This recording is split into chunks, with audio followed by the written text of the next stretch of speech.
Deontay's Boxing Nation, what's going on, guys? Now, before I go on to the news, let me go ahead and explain the clip that I just played. I want to respond to what some of the fans have been saying, of course, in defense of Tyson Fury, when you clearly see that Tyson Fury, he did not make the count. You hear some fans in defense of Tyson Fury saying the referee's count is the only count that matters. Now, if you guys pay attention to this clip right here, you'll notice the young lady sitting ringside, sitting by the ring apron, she's counting. Now, the reason why they have her counting is because they understand in boxing, a referee can easily be distracted with what's going on in the ring after a knockdown. You guys will probably notice a lot of times when someone gets knocked down, the first thing the referee does is he turns and he looks at the person at the ring apron to see where the count is, and then he'll start to continue the count. That's to prevent a fighter from getting an extra 2 seconds, 5 seconds, an extra 10 seconds. So for a fan to say it only matters when the referee is counting, if you know that this count was more than 10 seconds, then you're still admitting that Tyson Fury did not beat the count regardless of what the referee counted to. You're basically saying even if it was 20 seconds and you know it was 20 seconds, as long as the referee said it was 10 seconds, that's all that matters.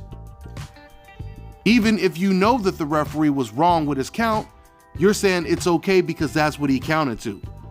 Well, if that's the case, you would have to say the same thing when it comes to judges that score fights wrong, right?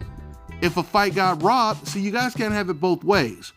These are the same fans that are defending this referee are the same fans that would say Manny Pacquiao got robbed against Bradley, Golovkin got robbed against Canelo, Manny Pacquiao got robbed against Jeff Horn.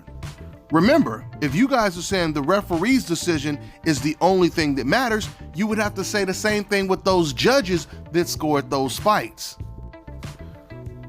But at the end of the day, we already know what time it is. We know that Tyson Fury's Hope Insurance covers anything that happens to him. And that's exactly what we're seeing in this situation right now. Because we know if the roles were reversed and it was Deontay Wilder on the canvas for 15 seconds or for 12 seconds, these fans, they would have said he got knocked out, hands down. With that being said, let's go ahead and get into the news. So Deontay Wilder is still upset. It still annoys him that Tyson Fury, he avoided the immediate rematch. He took on two easier opponents, and now they're finally coming closer to making that rematch, but still it's no guarantee we're going to get the rematch because Deontay Wilder, he still has to get past a very dangerous Luis King Kong Ortiz. But this is what Deontay Wilder had to say about Tyson Fury recently. Quote, he knows he's not getting 100 million, not even 80 million, and probably not even 70 million. His promoter even said that himself. So he want to run around here like he's getting a $100 million contract. That's not true. But he want to use that as a cop-out to not fight me. That's a coward. That's an effing coward if I've ever seen one. I'm just happy to be who I am. You know, it's all fun and games with Tyson Fury. If it wasn't fun and games for him, he would have rematched me instantly. If he had the heart of a warrior and a mindset of a warrior and a champion, he would have rematched me instantly, not waited until someone came and saved him so he can have an excuse to cop out of the rematch, end quote.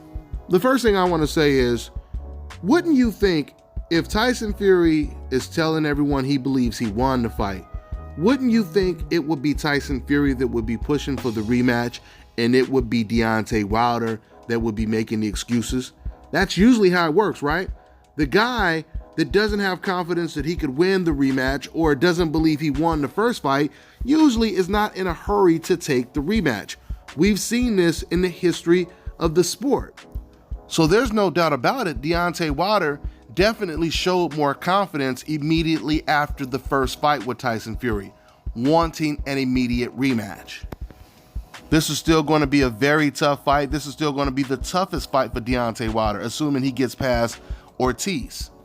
Tyson Fury is more skilled, but Deontay Wilder is more willed. So once again, man, it'll be interesting to see how things shape up in the heavyweight division next year. But with that being said, I'm gonna go ahead and wrap this video up. That's all I got for now, guys. I'm on to the next one.